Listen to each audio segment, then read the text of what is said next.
Hi, this is Greg McLaughlin from the Rebel Base Card Podcast, and you are listening to Star Wars Reactions. Elegant discussion for a more civilized age. There's been an awakening. Have you felt it? In 1977, George Lucas formed a legacy. The Force is with me, and I am with the Force. Inspired by mythology, his saga has become a passion for many. Feel the Force around you. His legend has become our story. It's true. All of it. One of resistance, We are the spark that'll light the fire that'll burn the first order down. rebellion, Rebellion is built on hope. and redemption. I am a Jedi, like my father before me. This is Star Wars Reactions. Remember, the Force will be with you. Always. Well, hello, everybody, and welcome to another exciting edition of Star Wars Reactions. We got a great show for you. It seems like I'm saying that every week now since Maul's been out, but they have all been that good. So it is going to be a great episode. So let's get introductions out of the way and let's get talking about these two episodes. My name is Aaron Harris, as always. Joining me, he is the man, the myth, the legend, the Chewie to my Han, the David Motters. David, brother, how you doing? I am doing really good, buddy. Ready to react as always. And like you said, I just got done watching both episodes again. And I'm like, holy mackerel. Especially the end of that episode 6 and the lightsaber battle. We'll get to that. But man, it was so well done. And I think like you and I said from the very beginning, covering the first 2 episodes, the next 2, and now these 2, there's plenty to talk about. There's no shortage of cool stuff. So ready to react and looking forward to talking about them with you. Absolutely. Yeah, it's going to be a great discussion because there is no lack of things to talk about in these episodes. So we will talk about as much as we can. There's always going to be more to revisit because with what's great about these animated shows is every time you sit down, you catch something new you didn't catch before. So let's get going. We're talking about chapters 5 and 6.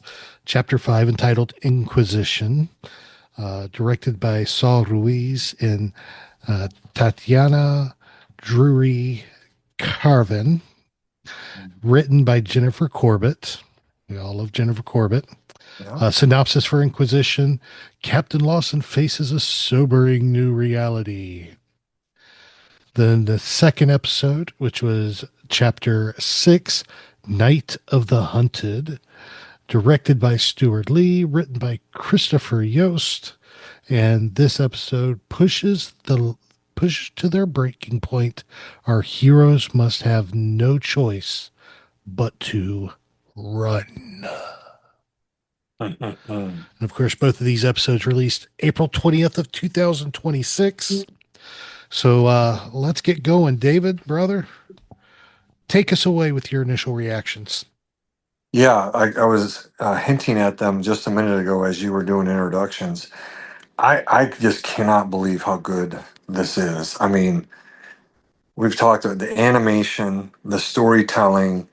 I'm on the edge of my seat when it comes to Master Daki. I think he's going to die every second. He's going to die now. He's Yep. going to die now. I'm worried about Devin, and now I'm more than ever worried about Riley and, of course, Captain Lawson. I'm enjoying the heck out of this. I can't wait to watch episodes 7 and 8, and of course 9 and 10. And then I don't even know what they have in store for season 2. But I'm so incredibly impressed and enjoying every minute of this. Like you said, just watching these 2 episodes again just now, I picked up on some subtle little things. For example, just a quick example. On that battle at the end with Maul, Merrick and Devin, there's a little stance that they animate for Maul, and it's clearly, you can tell they're animating it based on Ray Park, Mhm. right? And and in fact, they do an homage to that. I have that in some of our notes, but at the very beginning of the episode 6. But just, I didn't pick up on that before, but just watching it just now, I'm like, ooh, right there. Little things like that. So, yeah, you can go back and watch these. I know you do a rewatch of Rebels, I think once a year or something like that. You go through all 4 Yes. seasons, right? Yep. And I can see myself going back through this and picking up more and more stuff. So again, I feel like I'm a broken record, but this is a good broken record. How I about you, get you. buddy? Yeah, how about you? I get you. I totally agree. This is going to definitely get added. One of these series that's going to get added to my rewatch list. And like you mentioned, I do Rebels twice a year. Oh my Um, gosh. yeah, once during the first 6 months and once during the latter 6 months. Okay. Okay. So it is something that I do regularly. So this will definitely get added to a rewatch list, because this has just been nonstop edge of your seat action, and these 2 episodes, of course, are not lacking any of that. I mean, the the mobilization of the empire we see happening in the first episode, then just the lightsaber handling and duels and Mhm. everything in the second episode is just absolutely perfect. I mean, there's just so much goodness in the animation and in the voice acting and the everything about this hits on all cylinders. And it is, so hard. It is so hard waiting for these new episodes to come out. We were talking in our group chat with Mary and Greg and Daz and everybody, and Mary brought it up. She's like, "It's so good to have that appointment television again, where once you know it's coming out, so you plan your schedule around this Yeah. this happening, and it is so good to have that calendar appointment again." But man, it is so stinking good. So Yeah. Yeah. so so let's jump into this and get some of these talking points that we wanted to discuss going. Now, one of the things that we see in these episodes, mainly in the first episode, is we see, with everything going on, the Empire showing up, everything's happening. We see we start to see some tears in loyalties in this happening. Mhm. We see rifts between Two Boots and Lawson. We see rifts between Maul and the Mandalorians. We Mhm. s- we see those rifts starting to tear and kind of in a way mirroring each other. Um, the good and the bad both having their issues, which I thought was a very interesting ploy to use in the storytelling. What are your thoughts on the discontent brewing amongst the heroes and the villains? This makes it so juicy, right? It just, right. Besides how good the animation is, here is these really cool plot lines. You know, when Rook is talking to those 2 Mandalorians, I was like, ooh, like I didn't expect that. I don't think it's not with the Zabrak brothers, Yeah.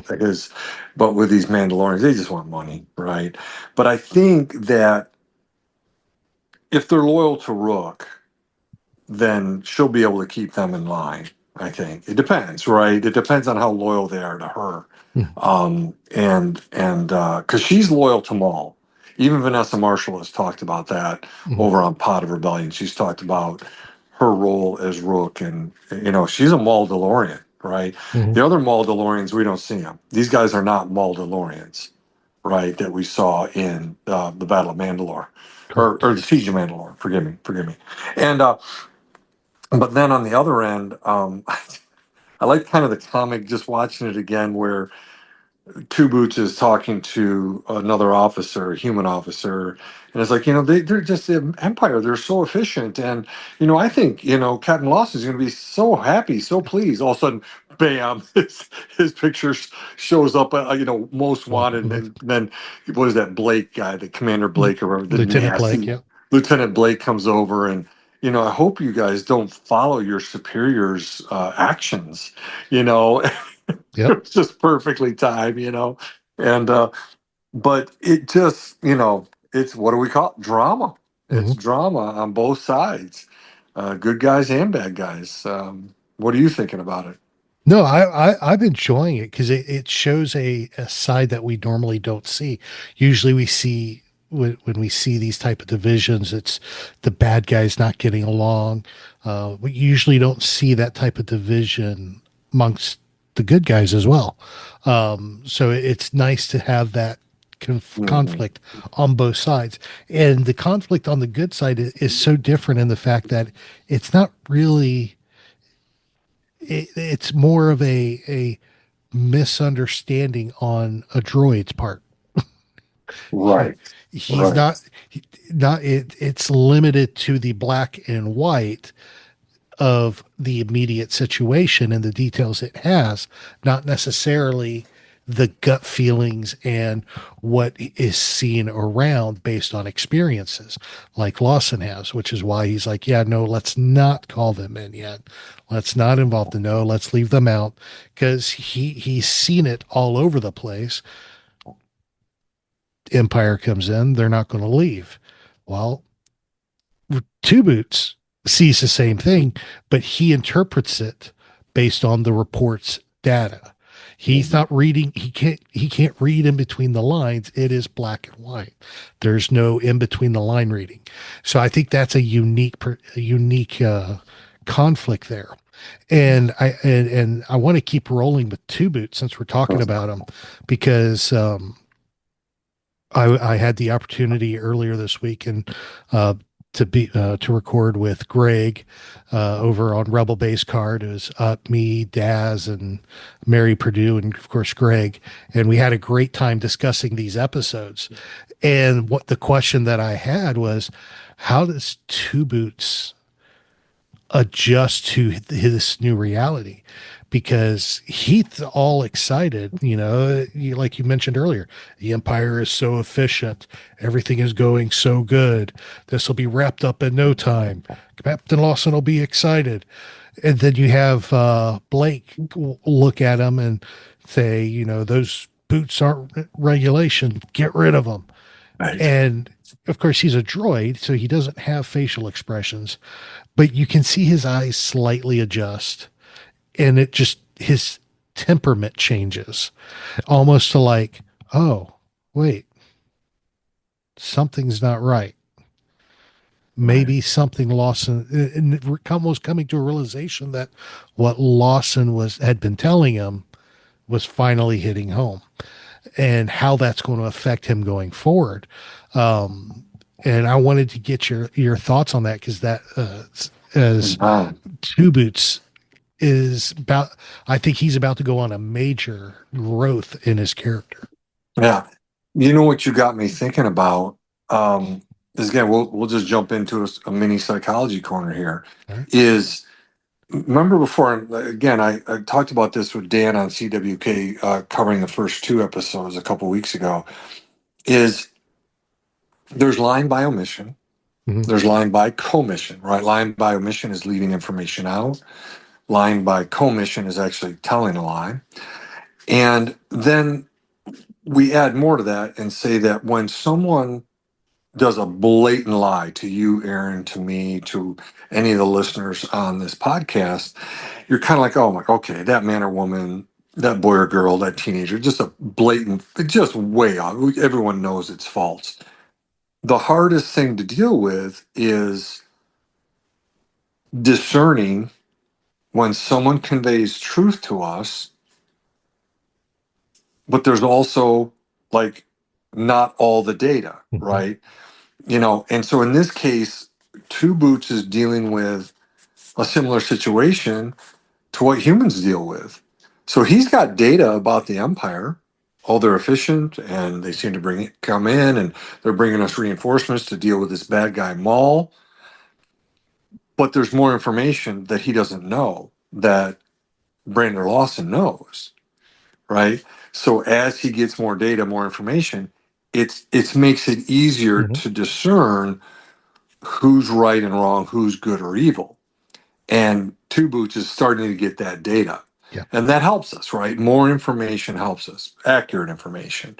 And so you also got me thinking about a lot of the droids that we've looked at throughout the history of Star Wars, and do they have emotions? Can they learn? Stuff like that. I Mhm. mean, C3PO, being so anxious, R2D2, kind of doing his sighs when he's sad or lonely or Mhm. whatever, and so we see the emoting, right, of emotions from these droids. And, I think, like you said, a slight change in temperament. I think we're seeing that in him, and that there is growth in these droids, considering it's a galaxy far, far away. They're incredibly advanced, right? I mean, these are Yeah. police droids walking around working with humans. Yeah. This isn't like a little mouse droid. I mean, these are really sophisticated. So I do think that, yes, he's going to get more information, more data, and going to really change how he sees the Empire and how he, well, do we say it, feels about them? Droid that feels Yes. gets you right there. Yeah. So yeah, that's a great point, because the more he grows, the more the more you know. Do do Yes. do. Um, so yeah, so let's keep moving, because we got Yeah. a lot we want to cover here. Um, one of the things we talked about in the last episode was, of course, Lawson's estranged spouse, Riley's mom. And we speculate, oh, she's going to show up, she's going to command the Star Destroyer. Well, she showed up. We Yeah. got to see her for the first time, um, and it really didn't answer any questions, which I thought was interesting. We get to see her via hologram when Riley calls her, and she basically is telling him to cooperate with the Empire. It'll make it easier. Everything will be fine as long as you cooperate, and this and that. And we get no real hint about what necessarily she's doing for the Empire, just that she works on Coruscant for the Empire. She's kind of dressed in all black. Looks like she may have an Imperial logo on her belt. So, I mean, it's kind of, what does she do? And obviously she's a very caring mom, because we see her as Riley's upset. She kind of drops to a knee to get on his level to talk to him and everything. And it was a nice little touching moment. But it was very brief. What were your impressions of Miss Lawson? Well, if I could have jumped down with you guys, one of my questions would be is what is going on with her? Is she really more than what she's showing? Is she on Coruscant? Is she actually on that Star Destroyer? I mean, I've got a lot of questions. Does she not want Riley to know her level and rank? Is it in his best interest that she doesn't know any of that? And she just keeps it, before she jumps on that comm link and that hologram, does she change out? I don't know. These are just questions I Yeah. have. Um, and and then I start thinking to myself, is she someone who really is of low rank? She did join the Empire, but she's seen that, what, she's just a run-of-the-mill worker. And they do provide some stability, but she sees the problems within. Obviously, she tells him, she is giving him kind of good advice. Don't piss off stormtroopers. Don't get yourself in trouble and stuff like that. And so that's not bad advice, but I've got a lot of questions. I can go either way with her, that she's a lot more in the know and a Mhm. lot higher up than I think. I just don't know how long she's been in the Empire, or maybe she's at the bottom and she's realizing, yeah, it's not that great. Yeah. So very interesting. Riley did say to Devin My parents just aren't together right now. I don't know that they're, I guess Two Boots in an episode or two before says that it's his former wife. So I don't know if they're divorced or separated or what, but they're clearly not together. But um, I I have to admit I'm a little nervous about her. I'm a Mhm. little nervous. Oh, absolutely. And it is I'm kind of curious to see where she goes and what she does, because my gut's telling me we're not done with this character yet. She's got a lot of story still to be a part of, in my opinion. So I think we will see a lot Hmm. more of her going forward, because she's quite. I got feeling she's going to be a cog in this story that's going to carry in the second season. Yeah, either does she kind of turn on the empire and wants to help her son and ex-husband or separated husband, or does she turn in her husband but keep her son safe? This is so juicy, Hmm. dude. This is so juicy. Oh, there it is. It is. There's a lot to wrap our heads around when it comes to this. So we will see where she goes and what she does. But let's move on, because now we have in this first episode we have Marok uh, interrogating Lawson and searching for Maul, and he, of course, Lawson tells him where they encountered Maul, and he goes out there and investigates where we had that great battle in the last two episodes to close out the last episode. And it he goes out there, and as he's walking, he's seeing the lightsaber scoring, and he can tell right off the bat there's more than Maul here. Hmm. He was fighting somebody with a lightsaber. Not, not he obviously he knows if it was an Inquisitor, he would know about it. So obviously that leaves what? A Jedi. So he knows there are Jedi involved at this point. And then which brings his hunt into a full fury at that point, because now he's hunting Jedi and Maul, which is a very loaded mission for him at that point. Um, and what are your thoughts on Merrick in his hunt for Maul? Because it's good to see him alive and kicking. Yeah, yeah, no, this is really cool. This is so cool. It's here's Merrick, whatever. Here he is doing the whole noir thing, Hmm. detective, right? And I think it's so cool. And now you see why Maul was saying to her, "Have you ever faced a Jedi hunter? Are you even prepared?" Right? And then sure enough, here comes an Inquisitor. Um, I look, Merrick. I'm just messing up. Is this Han?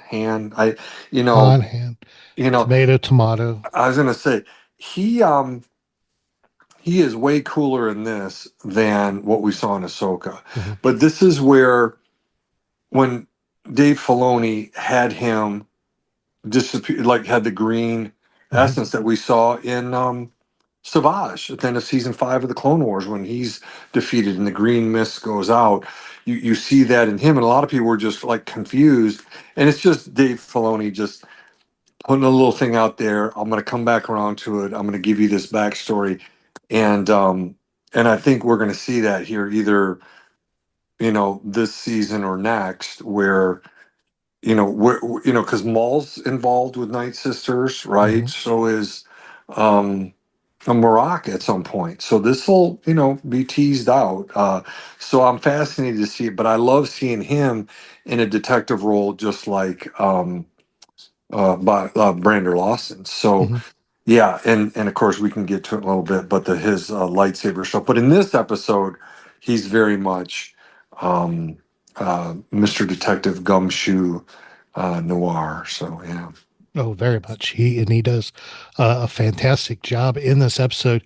And one thing I noticed about Moroccan in in these episodes versus what we saw in Ahsoka uh, is just how he carries himself. In Ahsoka, he's a little bit more robotic, a little bit more stiff in his motions, whereas he's very much he's you can tell he's very much alive Yes, in yeah. this, which begs the question.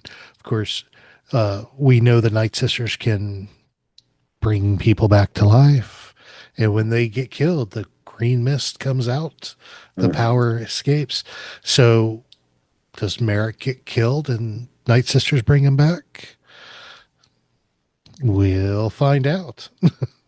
Yeah.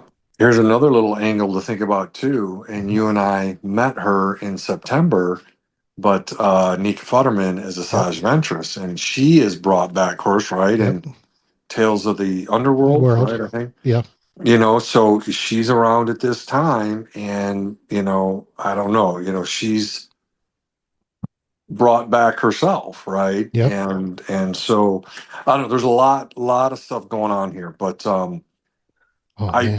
I'm curious what he looks like under there. I'm curious who he is, what he is, but ultimately they might not show us, but just maybe show him reanimated, like right, forgive the pun, um like well, I guess like Asajj and really, Yeah. Darth Maul and Savage Opress, all of them influenced by what are the Night Sister magic. Yes. Yes, yes. Absolutely. And it could be. And man, you've piqued my interest now with, I didn't even think about Ventress Yeah, yeah. showing up. Yeah, that's a possibility because I was thinking, yeah, I mean, with Maul's connection to the Night Sisters, I'm like, yeah, Maul kills him, takes him back to Dathomir, he gets reanimated, bam. Right, right. That's how Thrawn finds him. But man, no, this Well, think about it, right? Because Ventress. we see Ventress introduced to us, reintroduced to us in Bad Batch, which is right after Yeah. Order 66. This is what about, I guess you and I have heard this roughly a year after Order 66. So Ventress is on the playing field. Yeah, Yeah. absolutely. Yeah. Huh. Hmm. Huh. Oh yeah, it's getting Wheels are delicious. wheels are turning now. I can see Oh, that in you. I can see that in you, man. wheels are going. All right. Let's keep moving because we're Yep. got a lot still to cover and we got a long way to go and a short time to get there. Let's talk about the Devin and Docky as they are making their escapes. You know, they go and hide. They are trying to get away, make their way out of the city when the Empire locks everything down. Of course, they end up going to Lawson, which triggers, of course, a huge to do there. But what are your thoughts on uh, the reunion of Devin and Docky and their conversation before they start making their way Mhm. to try to escape? Yeah, uh, in watching these, like I said, I knew there would not be any shortage for psychology corners, and so I did mark this as a mini psychology corner. It's Devin's thoughts, and you hear Docky say, "Well, I hear your voice, but I hear Maul's words," Yes. and he says, "Don't let his poison get into your mind," right? Hmm. And you know. This is always interesting, right? Where do problems start? They start slow and it's subtle, right? And things just kind of slowly grow and grow and grow, right? It's we call it the slow fade, right? I've talked to a lot my clients who are Jewish and Christian and Muslim. It's not just, oh, I just quit my faith. It's a slow fade. It's a drip, drip, drip, drip, drip. Hmm. And so that's why I really liked this and wanted to point this out as an important psychology corner. And look, whether you're a person of faith or not, we say from a psychological perspective, keep an eye on your thoughts, right? I've talked about this before, metacognition, thoughts about your thoughts. And here's Master Daki playing a really good psychologist role. Keep mind your thoughts, and because they can slowly eat away and get worse. And so I just wanted to point that out to our listeners, that that's a really neat conversation that's pretty quick, Mhm. and then they're on the run because stormtroopers are coming. So just I would encourage people to go back, listen to that, watch that again. But it's packed full of good stuff. Very good. Very good. Yeah, it's a lot of great stuff packed into these episodes, and that was a great conversation they had, because this the impact of that statement. I hear your voice, but I hear Maul's words. Oh, it's great. I mean, it's just basically telling her, hey, you know what? He's having a bigger impact on you than you think. That's right. And it made hearing that got me wondering, how many times could Kanan have looked at Ezra and said that? Right. Right. Right. Because he had a huge impact on him. So I don't know. It's a lot. There's a lot of weight in those words, and I love how you put that.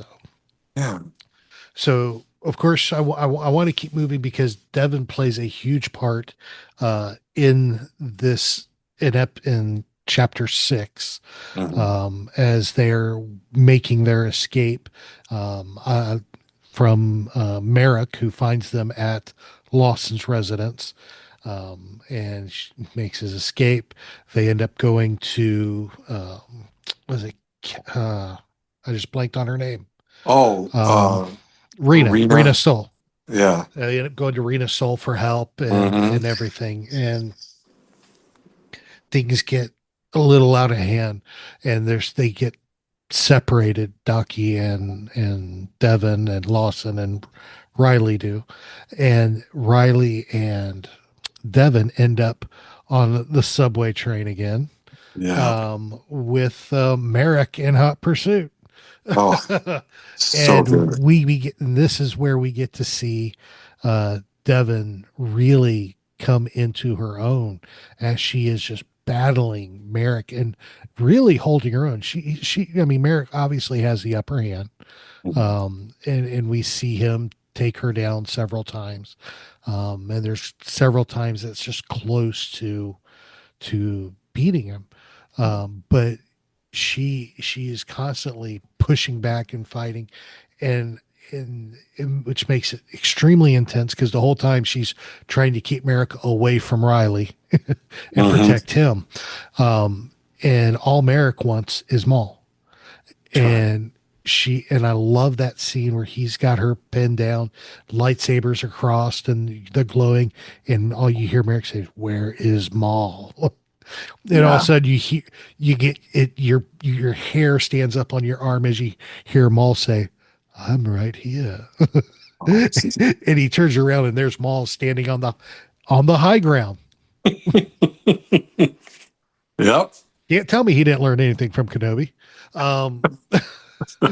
But what were your thoughts on this interaction? Because as it goes on, now that once Maul shows up, we see Devin pretty much team with Maul to try to defeat Merrick. Oh, it's so good. It's so good. Yeah, at first, it looks like when she loses her lightsaber, he's swinging in her, he'd just kill her. But since she lived, he's like, okay, I'll ask you, where's Maul? Yeah. I would have killed you because I look good at my master or the people above me. If I kill a Jedi, I can bring a lightsaber in. But since you're alive, I'll ask you, where is Maul? But, I'd mentioned this in my initial reactions about this particular lightsaber battle. And something I noticed, and I don't know if you're noticing it too, again, watching these a second time, right, buddy, or a third time, I can see the lightsaber battles more clearly. Yes. Whereas, like, I think about, again, season 5, we referenced at Clone Wars, where you see Savage Opress, Maul, and Sidious, right? 3 of them battling on Mandalore. It's so cool. But it's cut in such a way, it's so quick, so fast. it's hard for me to even kind of tell sometimes what's going on, right? Even some stuff with Obi-Wan and Anakin and some of their battles with Grievous, some of it's just so quick. I'm like, I don't know, where's the lightsaber, where'd it go, who moved there, how'd they twirl? But this, it was done in such a way, and it's so clear. And Yeah. remember, we talked about this before with Keith Kellogg, that they've done more adjustments to the rigging, right, of all Yeah. these characters, right? That you can see Devin go here and juke here, and Maul comes in here and goes at Marak here. And then here comes Devin coming in and kicking, and she ducks, and the lightsaber here. And it's just so good. And then maybe one of the coolest things is when Marak starts spinning his lightsaber and Yes. Maul stands back and lights his second one. I'm like, oh, it is on. Yes. Yes. So good, dude. So good. So, anyways, I could keep going on, but what are your thoughts? No, that you went right where I wanted to, Oh, with that scene with Merrick and his traditional spinning Inquisitor saber, yep. and then Maul just like, oh, I got tricks too. The second blade, he starts spinning it on his own. I mean, it's just Oh, wicked, and Devin's just behind Merrick going, dang. holy crap! This is serious. And I love how even though they are there's a lot of distrust between Devin and Maul, they still communicated non-verbally enough to Mhm. position Merrick on the last car to separate him from the train so they could escape. Yes. And it worked out. And then of course she turns her saber on Maul, and Maul's just standing above her looking down. He still has his saber lit. He's looking down at her, turns his lightsaber off, and goes, now you see who the real Oh, enemy is, and just turns and walks away. And you talk about planting mm, more doubt in somebody's head. mhm. The master manipulator is at work. You can't tell me he did not learn all this from Palpatine. Oh, oh. Well, and let me piggyback on one of the, I've already had two mini psychology corners, but the first one talking about lying by omission and lying by commission. Mm-hmm. Well, here again, Maul tells her truth, Yes. right? He is your enemy, but there's lying by omission, Yes. which is I'm also your Your enemy. enemy. I'm not Yes. saying that, but that's lying by omission. Yep. That's lying by omission. And so I want to point that out. And that's like you said, and that's where it's hard because if you're Devin, you're like, he just told me the truth. Yep. This person is I don't real enemy. This is an enemy. And Maul, if he was fully honest, would say, I am as well. Mm-hmm. But he Exactly. doesn't. Yeah. Exactly. And it is just it just makes the story so much more rich Mm, with this, because we have that battle still raging now, even more inside of Devon. mm, Right, wrong, good, bad, dark, and light, all because of this mm, fight. You know, her master's already said, you sound a lot like Maul. I could tell you're thinking a little bit more about Maul because of what you're saying. And now she has this whole thing with Maul. And I can't help but go back and look at how Maul is playing Devon, and see how Maul played Ezra throughout mhm, Rebels. It's mhm. the same playbook. Yeah. It's the Yeah. same playbook. Yeah. The only difference is Maul did not kidnap Devon or Ezra. Hmm. He tricked them into coming with him. Yeah. Yeah. So there are obviously some improvements to the playbook, Right. Right. Right. but I can't help but see that mirror. Oh yeah, it's so good. And I've gone back and of course, well, Twilight of the Apprentice, you and I have talked about that a The best. lot. Oh, those two episodes. Oh my gosh, so good. Um, but yeah, and listen, I'll share this right now. Again, it's all part of this, good and evil, right and wrong. Mhm. And I don't know if you had time to listen to it. Sometimes, we all have different podcasts we listen to, but ever since you and I spent time with Vanessa Marshall, Tia Surkar, Taylor Gray, of course, Steve Bloom, right? Had a Mhm. great time with him. Um, I've been listening to Pot of Rebellion. I'm all caught up. I've continued to listen, but they just started coverage of season 3. Okay. Okay, this past Tuesday. Now we're recording this on a Thursday night. They typically release on a Tuesday. Um, and so I think last week, I don't think there was an episode. They took a little bit of a break. They kind of wrapped up season 2 with a listener question, part 1 and part 2. Like listeners send questions in, and they're really good. And so they started season 3 here, and so I'm listening to it on Tuesday morning, and Vanessa Marshall is talking a bit about being the voice of Rook Cast, and then she got into a psychology corner. I was like, holy crow. You and I already love Vanessa Marshall, Yep. and now I love her even more because she started talking about a conversation she had with a friend of hers, a rabbi, and she had asked him back, I think in 2014, are humans born evil or are they born inherently good? And her recollection was that he had said that they're inherently good. And then a while later, I don't know if it was more recently here in the last few years, I got to listen to it again because she did such a good job. She said, I talked to this guy again. She goes, "Do you remember that conversation we had about humans? Are they born inherently good or inherently evil?" And he says, "Yeah, I do remember that."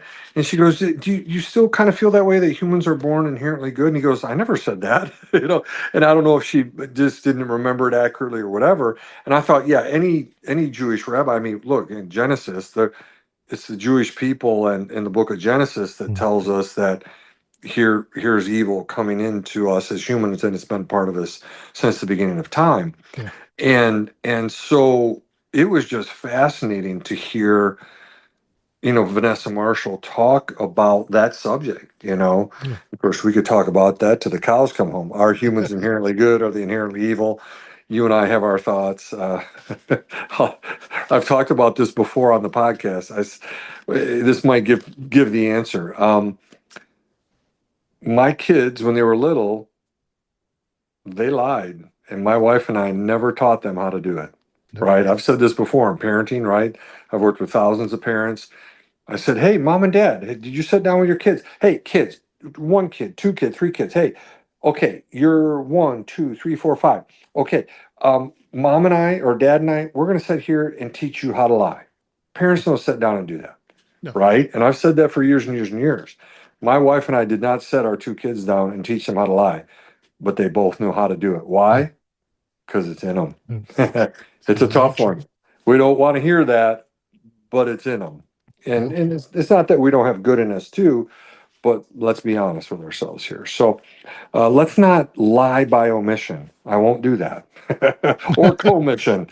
So anyway, it was just great. I would encourage anybody, check that out. It's their coverage of season 3, episode 1, Steps into Darkness. You mentioned Ezra. yep. Ezra's a little dark here. This Sith holocron's affecting him. Yep. So I was just watching that, and so I would encourage anybody, check out Pot of Rebellion this week. There you go. There you go. Perfect. Perfect. Perfect. Mm. So we're running out of time, and a couple two more points I want to hit on.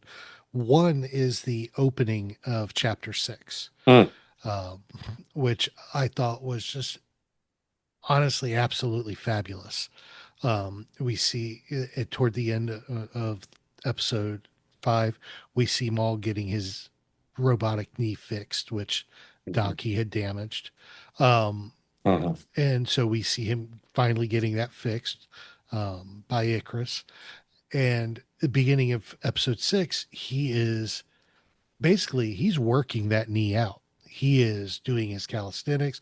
We see him practicing, and I love how you put it in here as a question. Could this be a nod to Ray Park? And because it is something that we would see. we have seen him multiple times at Star Wars weekends and stuff like that, and his stage show and stuff that he would do. That's the kind of stuff that he would do on stage. Is it a nod? With the issues he's having right now, they'll probably never admit it. Right.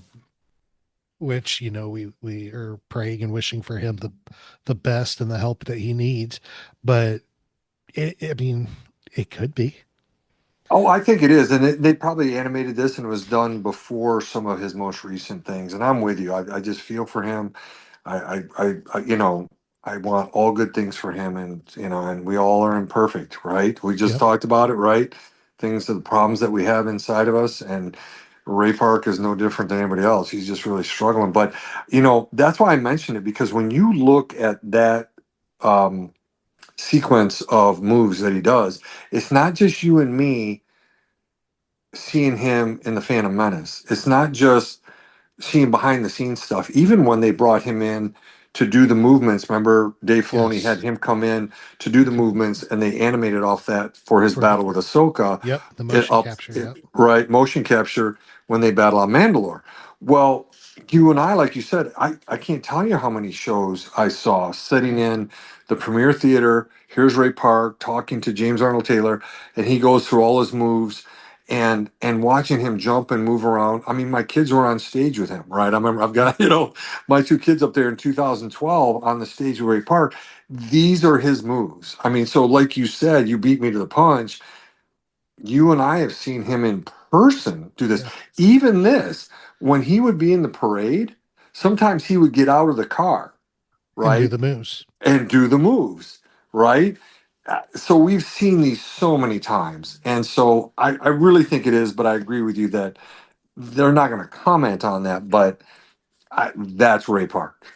I would agree. I would agree with that. I would agree it's a unspoken nod at this point Yes. to him. So all right. Well, let's wrap this up with the biggest elephant in the room from the episode, which is the final scene of chapter 6. Merrick walks into a room. Hologram fires up. He drops to a knee and gives his report to that Maul. He gets confirmed Maul is there, and he's being helped by 2 Jedi. And asks what to do, and addresses the person as my lord.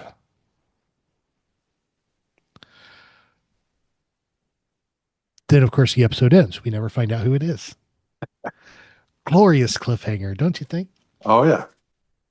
So then, of course, that triggered the speculation rampant online. Is it the Grand Inquisitor? Is it Darth Vader? I personally have my opinion that it's old Palpy. So who could it be? Let's we normally try to avoid speculation, but we're going to do it for this just Oh, because you have so to. fun. Oh, David, who do you think it is?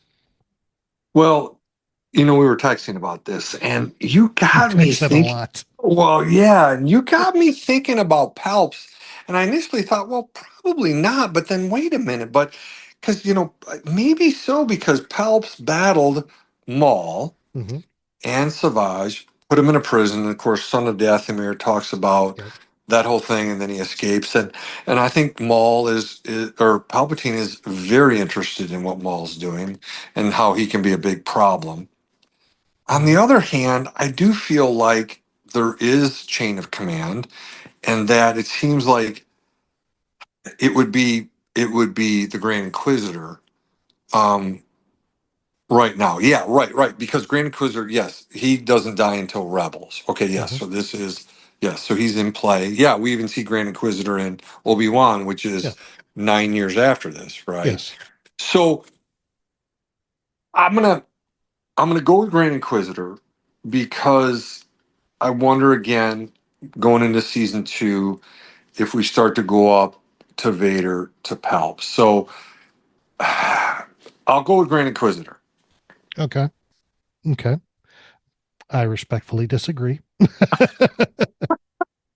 Yeah. Wow. Okay. Well, Okay.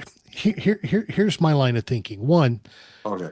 we've seen the Grand Inquisitor interact with a lot of Inquisitors Mhm. through the Obi-Wan show, through Rebels.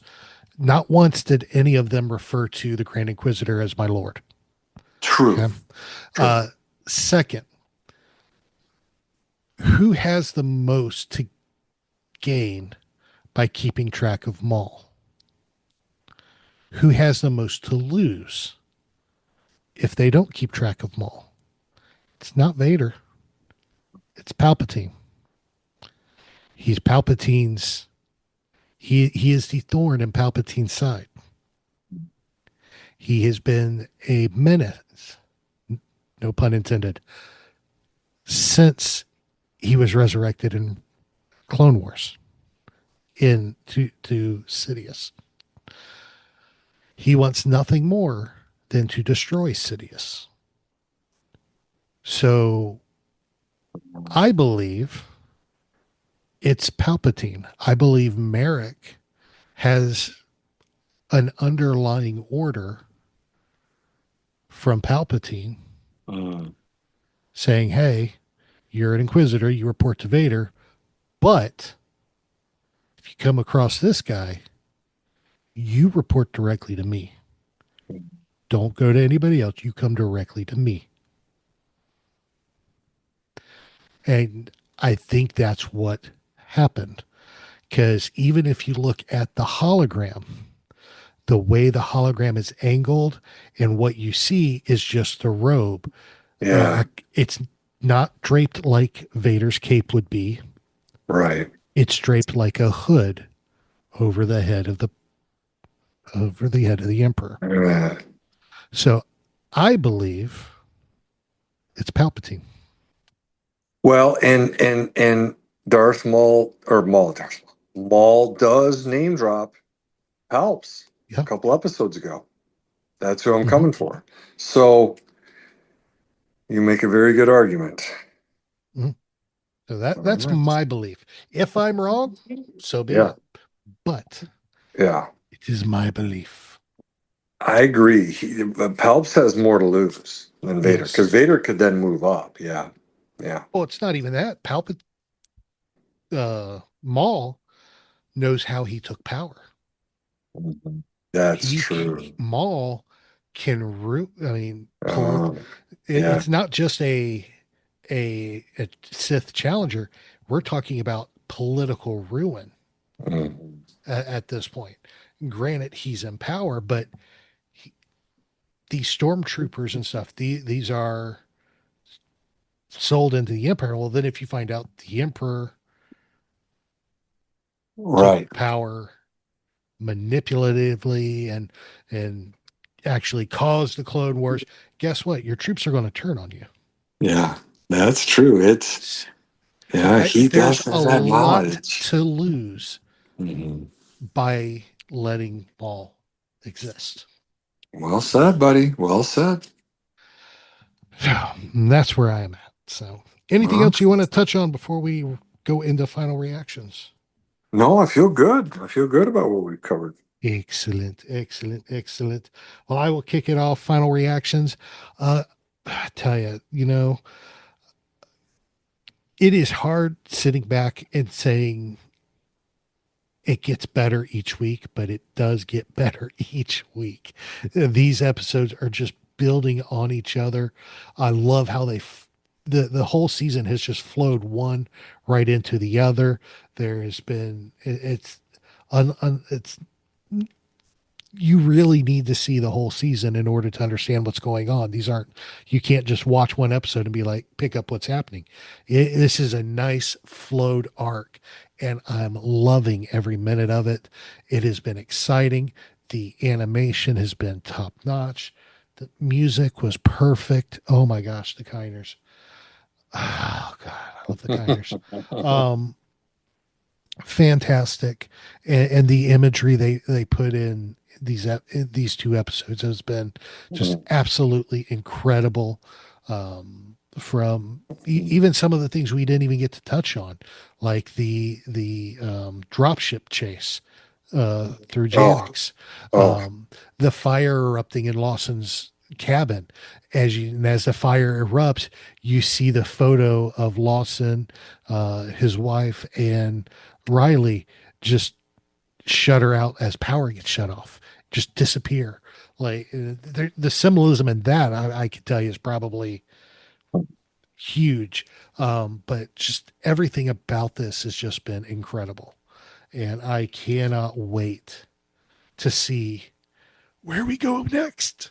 oh my gosh. Can you believe we're already over halfway done with this season? Yeah, we got what, 7 and 8, 9 and Yeah. 10. Yeah. Yeah, We got 2 more weeks. yeah. Well, gosh, again, going back to the, I was thinking about for my final reactions. You go back to some of the press junket, right? Hearing Sam Witwer talk, Gideon Adelon, the voice of Devin, and then listening to Brad Rao and, like we said, Athena Portillo and Matt Miknovitz talk about some of their favorite episodes. They're like they were just geeked out of their mind about 9 and 10 or even Yeah. 10. And I'm like, how good are those when we see how good these are? Yeah. And so, this is impressive, man. You can see, like, wasn't it? It was 100% on Rotten Tomatoes first 2 episodes, and I think for the third and fourth, I don't know what it is for fifth and sixth. Do they keep adding or keep evaluating Rotten Tomatoes? But you can see why, right? Versus a 20 or a 30 on Rotten Tomatoes or a 50 or something like that. And I think you might be looking it up right now, but Yeah. I don't know what gave you that idea. yeah. Um, but it is so well done. Like you said, it's the animation, music, um, storylines, even again, going back through, and you mentioned it, you pick up on detail, the facial expressions of Maul, Brander Lawson, of Devin, I was looking at a Master Daki. The facial expressions are so much better than what we saw in even seasons 3, 4, and even 5 Mhm. of Clone Wars. And of course, we had season 7, 6, and 7. The eyes, just take a look at like Master Daki's brows and his eyes opening and his brows coming together, and Mhm. it's incredible, man. It's incredible. So I can't wait. I can't wait for these next 2 episodes, and then obviously for 9 and 10 after hearing the show creatives talk about it. I don't need them to say that, but I'm already excited anyways. But them saying it makes me even more excited. So I'm ready to rock and roll, buddy. Oh, absolutely. So am I. As for the, hold on, load. Um, does it do it by episode? No, they do not grade by episode. They grade by the series. Hmm. And after all the episodes that through the 6 episodes, the it's at for uh, critics have it at a 98%, Hmm. and it's got fans at a 89%. Hmm. All Still right. very high So, for wow. Yeah. so. Yeah. So it's good. It's good. And of course, we need to hear from you and find out what y'all think of Maul Shadow Lord at these episodes. And of course, you can always give us your thoughts about the new episodes that are coming up as well when they release. And you may even hear yourself on the show if you leave us a voicemail or email your thoughts or whatever. The best place to do any of that, of course, you can send us messages on any of our social medias. We're on Facebook and X at SW Reactions Pod. Yeah, SW Reactions Pod. Care best. Then we have Instagram, TikTok, YouTube, Threads, Pinterest, Blue Sky, all at SW Reactions. You can email us, swreactions@gmail.com. Or, like I said, leave us a voicemail, speakpipe.com/Star Wars Reactions. David, if somebody wants to talk Star Wars with you, my buddy, how would they do that? Well, 2 places. One is Instagram, just at David Motters, or any of our show socials that Aaron just mentioned? Say it 5 times real fast. Oh, gosh. I'd mess it up. I had a hard time once doing one. Yeah, I know, right? So for me, of course, if you want to get in touch with me, of course, any of the Carabast. See? Any of the show socials will get you directly to me. Of course, you can always go on my personal stuff. Best place to get me right now is usually Instagram. I spend more time on there right now at TA Harris 121079. X is the same thing, but you can find me there as well. But mostly on Instagram right now. So, David, we made it. Did we, or is there more? Of course, there's more, my friend. You think I'm going to let you go that easy? I tell you, I'm working towards sainthood with all these every week. I tell you, I'm moving towards sainthood. So Well, I'm going to tell you right now, this one, and for me to say this, says something. Not this one. This one brings the cheese. oh my gosh. Oh, okay. So that's right, folks. It is time for the Star Wars Dad Joke of the Week. Our weekly staple for the end of each episode. Here we go. What is Maul's favorite card game? What is Maul's favorite card game? Rook. Rook. Oh. I'm even choking at that. Oh my gosh. Oh my god. Oh, see, I told you I would just that one had a lot of cheese in it. So Rook. Well, where do you get this stuff, man? That's not even from the Star Wars Dad Joke book, right? Nope, that one came from my warped, fragile little mind. Okay. Well, Obviously. Well, I know. Isn't the second one coming out sometime this spring, right? I thought the one by Kelly Knox. Yeah. I haven't heard anything, but I thought it was coming out in the spring because that came out spring 2024. April. I thought it was May. It comes out. Hold on. Kelly Knox Dad Joke Book. Do, do, do, do, do, do, do, do. Do, do, do, do, do, do, do, do, do, do. Let's go to her website. Dad Joke Strike Back. Yeah, that's it.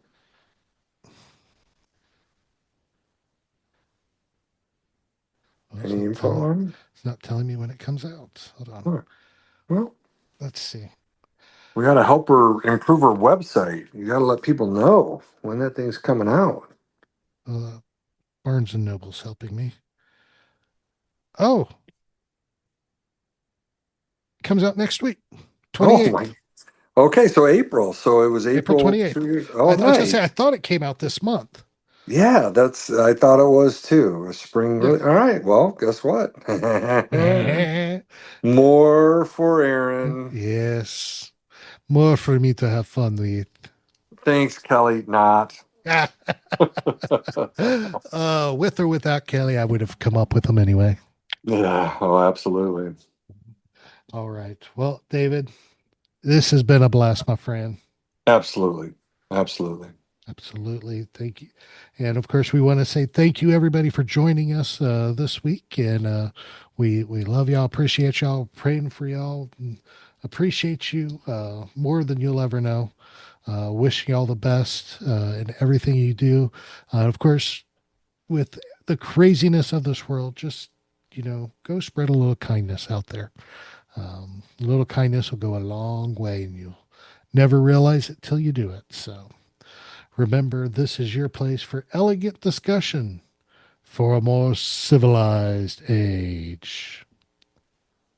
Hey, I didn't mess it up this week. This podcast is not endorsed by the Walt Disney Company or by Lucasfilm Limited. It's intended for entertainment and informational purposes only. The official Star Wars website can be found at www.starwars.com. Star Wars. All names, sounds, and any other Star Wars-related items are registered trademarks and/or copyrights of Disney and their respective trademark and copyright holders. All original content of this podcast is the intellectual property of Star Wars Reactions unless otherwise indicated. Star Wars Reactions. Elegant discussion for a more civilized age.